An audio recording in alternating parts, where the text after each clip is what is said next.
1월 15일 금요일 뉴스는 장 분석을 살짝 해드리면서 마무리가 아니지. 시작하고자 합니다.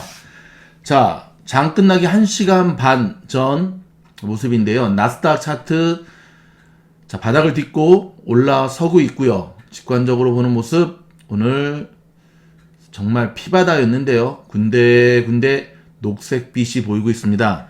기억하시기 바랍니다. 우리의 인생이 아무리 힘들다 할지라도 끝날 때까지 끝난 게 아닙니다. 버티시고 희망을 잃지 않으면 오늘 나스닥, 오늘 미국 주식창처럼 우리의 인생길에도 푸르른 빛이 깃들 겁니다. 힘내시기 바랍니다. 첫 번째 뉴스 이어집니다.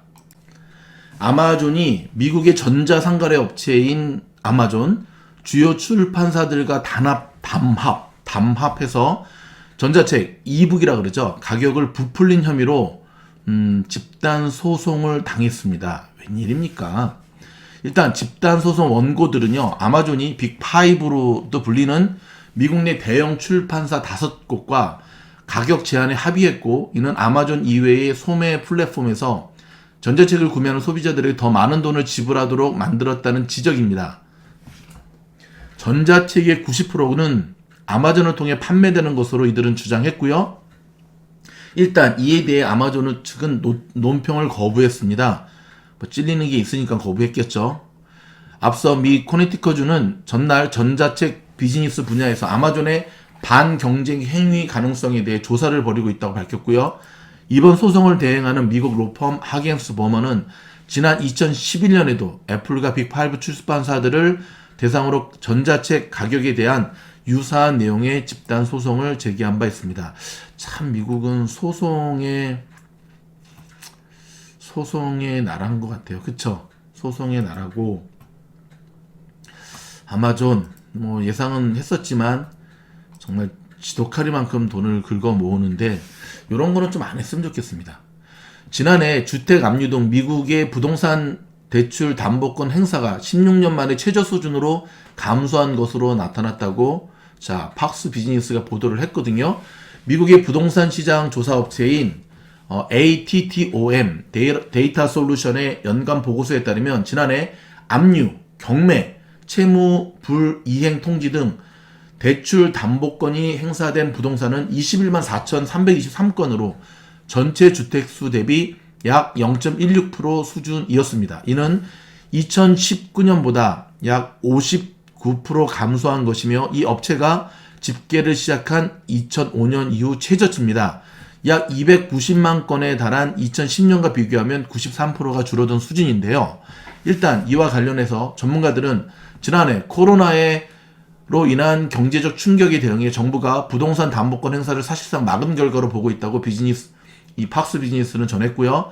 미 정부는 케어 액츠, 경기부양 패키지법이죠. 이걸 근거로 임차인 퇴거 유예와 차압 중지 조치를 취했습니다. 여기에 연방정부의 퇴거 유예 조치는 지난해 7월 24일 만료됐지만 연방주택금융청과 연방주택청 등은 임차인 보호를 위해 퇴거 유예 조치를 사실상 연말까지 연장했는데요. 어저께 바이든 당선인의 청사진을 보면 다시금 이 유예 조치가 연장되는 분위기입니다. 근데 여기서 한 가지, 저는 한편으로 이 건물주 되시는 분들, 랜로드 되시는 분들이 이 구제의 사각지대에 놓여있다라는 생각이 들어요. 많은 사람들은 그래도 건물주니까 돈 벌었지 않느냐 라고 할 텐데, 그분들 가운데는 페이오프가 끝난 본인의 건물을 갖고 계신 분들도 있지만 렌트비 받아서 모기지 페이먼을 하시는 분들도 정말 많으시거든요. 그분들이 지금 사각지대에서 정말 고통스럽게 살아가는 것, 저희 히사모와 미주놀은 놓치지 않고 있습니다. 힘내시기 바라고요. 이분들을 위한 1년 동안 이미 고생하셨잖아요. 이분들을 위한 구제 대책도 저는 나와야 된다라고 생각합니다. 한 사람의 영혼, 한 사람의 1인, 한 사람의 어려움도 외면하지 않는 미주놀 히사모 미주놀이 되겠습니다. 은행들이 대출 등 서비스를 거부하려면 정량적인 근거가 필요하다는 규칙이 미국의 금융당국에 의해 도입돼 논란이 되고 있다면서 지금 미국의 CNBC 방송이 14일 보도를 했거든요. 자, 일단 여기에 따르면은요, 미국의 통화감독청이 이날 발표한 금융서비스 공정 접근, Fair Access to Financial Service의 약자인데요. 규칙 최종안은 자산 1천억 달러, 하나 약 108조입니다. 이상 대형 은행이 서비스를 거부해야 하는 위험을 정량적으로 제시하도록 했습니다. 조금 말이 어렵죠. 좀 풀어드릴게요.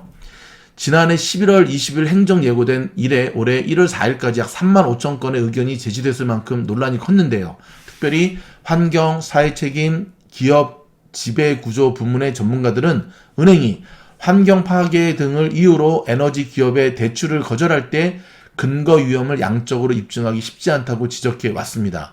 자, 아이오와대에서 법학을 가르치는 크리스토퍼 오디네 교수는요, 극우단체인 프라우드 보이스가 은행의 계좌를 개설하고 대출을 받으려 할 때 은행이 따질 평판 리스크를 어떻게 양적으로나 수학적으로 분석할 수 있냐고 말했습니다. 다만 은행 대출을 거절당할 처지에 놓인 업계나 기업은 이번 규칙을 지지하고 있는데요. 예컨대 양계협회는 동물권 보호운동으로 인해 장차 금융서비스에 접근할 기회가 줄어들 수 있다며 이번 규칙을 지지하는 의견을 행정예고기관에 제출한 바 있고요. 이 규칙이 발효될지는 좀 더 지켜봐야 할 듯합니다. CNBC는 차기 행정부에서 새로 임명된 통화감독청장이 4월 1일 발효 예정인 해당 규칙을 폐기하거나 민주당이 다수석을 차지한 의회에서 의회 검토법에 따라 해당 규칙을 무효로 할 수도 있다고 내다봤고요. 의회 검토법은 의회가 상하원 모두에서 과반의 표를 얻으면 연방 규정을 거부할 수 있도록 한 제도입니다. 자, 모더나 소식입니다. 신종 코로나 바이러스 감염증 백신의 면역 효과 지속 기간이 불명확한 가운데, 그러니까 무슨 말이냐면 이 백신 한번 맞으면 언제까지 이 면역 기간이 계속되는가에 대해서는 아직 미지수거든요. 모더나가 접종 기시 1년 뒤인 7월부터 추가 접종 시험을 진행할 계획이라고 CNBC 방송이 보도를 했는데요. 자, 이에 따르면 모더나는 지난해 백신 임상 시험 참가자들에게 이미 연락하기 시작했다고. 그러니까 이제 작년 7월부터 시작을 했으니까 지난 11일 열린 JP모건 헬스케어 컨퍼런스에서 밝혔거든요. 모더나의 임상 1상 시험 참가자들은 지난해 3월 중순 백신 1차분을 맞았고요. 4주 후에 2차분을 맞았습니다. 모더나는 이번 시험 계획과 관련해 백신의 효과가 적어도 1년 이상 유지될 것으로 기대한다며 데이터에 근거해 추가 접종이 필요한 정도를 추천할 것이라고 말했고요. 이 회사의 스테파네 방쉘 최고 경영자는 이 시험에서 백신 안정성과 추가 접종이 야기하는 면역 반응 정도를 측정할 계획이라고 설명을 했습니다. 추가 접종은 현재 시판되는 백신이 사용되고요. 다만 앞으로 코로나 변이에 맞게 백신의 조정이 필요할 수도 있다고 방쉘 CEO는 덧붙였습니다. 미국 정부가 최근 의결된 2021년 회계연도 국방수건법 NDAA라 그러거든요. NDAA에서 외국 은행에 대한 자료 제출 요구권을 강화했다고 월스트리트 저널이 14일 보도를 했는데요.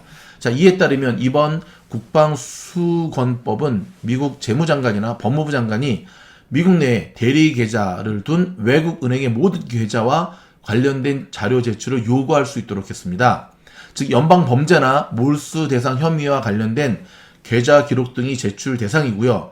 종전에는 자료 제출 요구 범위가 대리 계좌와 관련된 기록에 한정이 되었습니다. 특히 외국계 은행이 자료 제출을 거부하면 벌금 부과나 대리 계좌 취소 등의 조치를 취할 수 있게 됩니다. 이제 뭐 좋은 시절 다 갔죠. 자, 머스크의 스페이스 X만 있느냐? 아니죠. 여러분, 아마존의 베이조스도 우주에 늘 관심이 있는 거 아시죠? 베이조스가 이끄는 블루 오리진 4월에 유인 사람이 탑승한 우주여행을 하겠다고 밝혔는데요. 자, 제프 베이조스가 만든 민간 우주기업 블루 오리진이 빠르면 4월 초에 첫 번째 유인 우주 비행에 나설 계획이라고 CNBC 방송이 소식통을 통해 14일 보도했습니다. 자, 이 방송은 블루 오리진이 재사용이 가능한 저궤도 우주 관광용으로 개발한 뉴 셰퍼드 추진제와 캡슐의 14번째 시험 비행이 최근 성공했다며 앞으로 6주 안에 15번째 시험 비행을 실시한 뒤에 4월 초까지 첫 번째 유인 비행에 나선다는 목표를 세웠거든요. 와, 벌써 15번째나 시험 비행을 했네요. 소리 소문 없이. 뉴 셰퍼드는 최근 비행에서 캡슐에 마네킹을 태우고 10분간 비행했으며 서부 텍사스 항공 106km까지 상승한 뒤에 귀환했습니다. 이 블루 오리진은 이번 시험 비행에서 승객이 탑승할 캡슐을 개선했으며 15번째 시험 비행을 통해 소프트웨어 검증 작업을 마무리할 계획이라고 CNBC 방송은 설명을 했는데요. 일단 이와 관련해 블루 오리진은 대변인을 통해 소문과 추측이며 확인된 사실이 아니라고 로이터 통신에 말했습니다. 굉장히 극비 사실에 붙이고 있죠. 뉴 셰퍼드는 수진 로켓과 분리형 유인 캡슐로 이루어져 있으며 미국에서 약 100km 떨어진 저궤도에 6명의 승객을 수송할 수 있도록 설계돼 2015년 첫 번째 시험 비행을 했습니다. 벌써 6년 전에 했네요. 블루 오리진은 뉴 셰퍼드를 통해 관광객들이 몇 분 동안 지구와 우주의 경계인 62마일 상공에서 우주의 암흑과 지구 표면의 모습을 감상하고 무중력을 경험하는 기회를 제공할 계획이고요. 블루 오리진이 캡슐에 마련된 6개의 관측창은 보잉 747 여객기의 창문보다 3배가량 크다고 합니다. 베이조스는 매년 10억 달러 상당의 아마존 주식을 팔아 블루 오리진에 투자하겠다고 밝혔으나 올해는 주식 매각 규모를 100억 달러로 크게 늘렸습니다. 단지 우주 쪽만 해서 이렇게 한 건 아니죠. 그렇게 하면 또 텍스 디덕터블도 받고 하니까 했는데 어찌됐든 블루 오리진 잘 될 수 있기를 바랍니다. 그럼 박스권에 갇힌 아마존 주식 좀 올라가나요? 좀 지켜보도록 하겠습니다. 미국 증시의 작년 4분기 기업 실적 시즌이 본격화되고 있습니다. 여러분 주목하셔야 됩니다. 이제 4분기 기업 실적이 발표되는 시즌에 이제 접어들고 있어요. 미국 경제 매체인 마켓워치는 JP 모건이 대형 투자은행 중 처음으로 작년 4분기 실적을 발표할 예정이라며 미국 증시의 분기 실적 전망치를 14일 분석을 했거든요.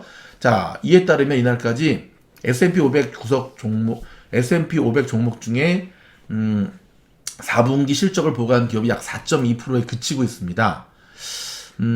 여기에는 코로나로 인한 실적 전망치에 과도하게 반영된 불안감이 시간이 흐르면서 완화된 영향이 적지 않은데요.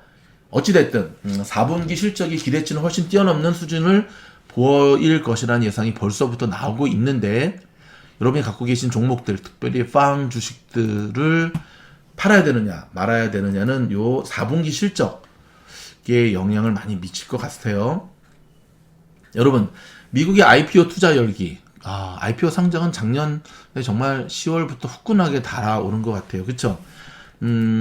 미국 기업 공개, IPO 시장의 투자 열기가 새해 들어서도 이어지고 있는데요. 일단 미국의 온라인 중고품 거래 업체가 있습니다. POSH 마크라고요. 파시 마크라는 건데 나스닥 상장에 대비한 14일 데뷔를 했습니다. 어저께 데뷔해서요. 주당 97불 50달러의 시초가가 공모된 뒤 141.67%나 올랐어요. 와, 대박이네요.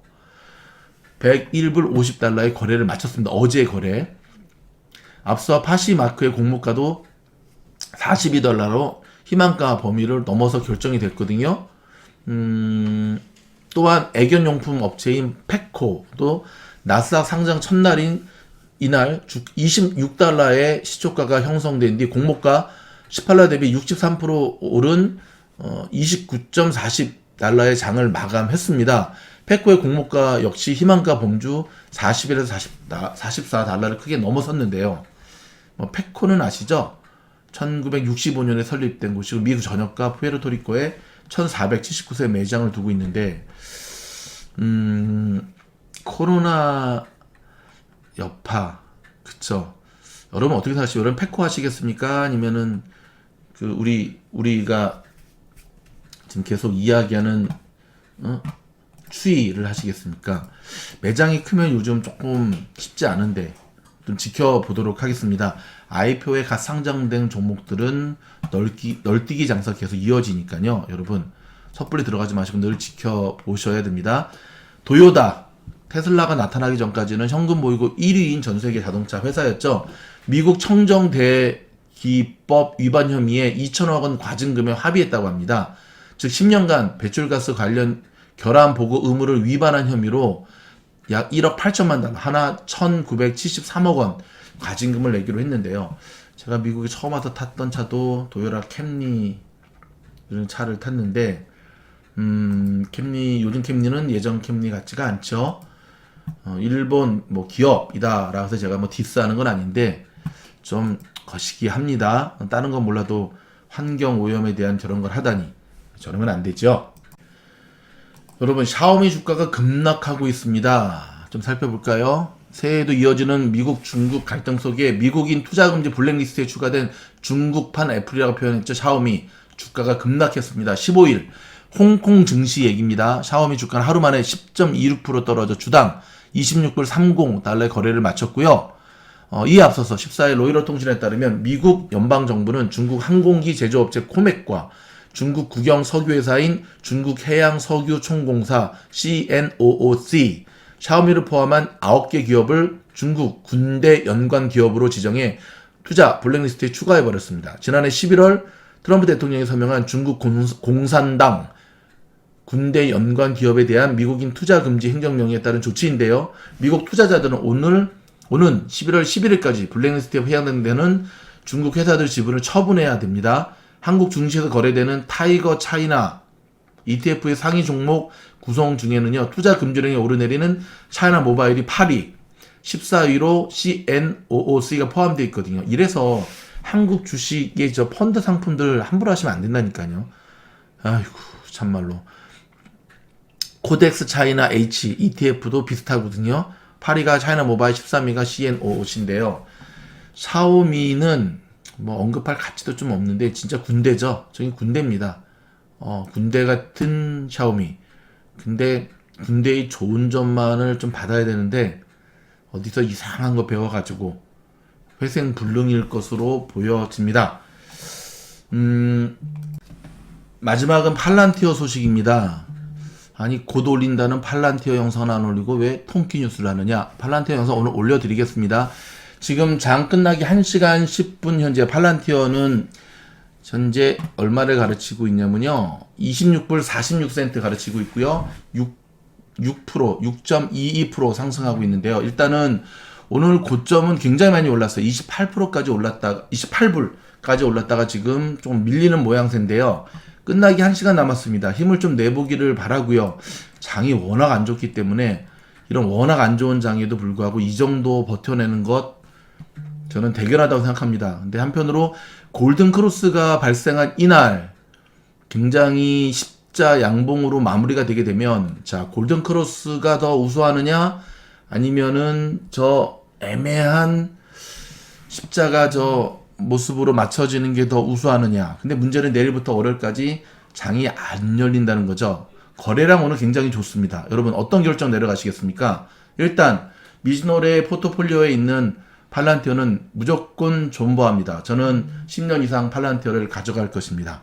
하지만 뭐 주식의 앞날은 예측할 수 없는 거니까 리스크 관리하시면서 지켜보시고요. 이 영상 이후에 바로 팔란티어 어떻게 접근해야 되는가, 왜 팔란티어는 오늘 어저께 급등했는가, 오늘 왜 이렇게 밀리는가, 앞으로 어떻게 나가야 되는가에 대한 엑기스 있는 영상 바로 올라가도록 하겠습니다. 저희 통키뉴스, 히사모 뉴스가 도움이 된다고 한다면 좋아요, 구독, 알림 부탁드리고요. 주변 분들에게 많이 소개시켜 주시는 것 선한 부자로 멋있게 살아가는 지름길입니다. 감사합니다.